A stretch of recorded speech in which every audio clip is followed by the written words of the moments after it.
দেশি হাঁস পালন করে স্বাবলম্বী হওয়া যায় তা বোঝা যাচ্ছে এই ভিডিওতে।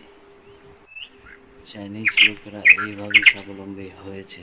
তোমরা দেখতে পাচ্ছ ভিডিওতে যে তারা কীভাবে প্রচুর পরিমাণে ডিম সংগ্রহ করে বাজারজাত করে লাভের মুখ দেখছে।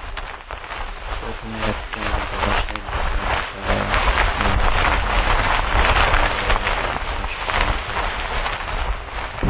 সেখানে একটা খামার তৈরি করে 400 থেকে 500 হাঁস পালন করে কিভাবে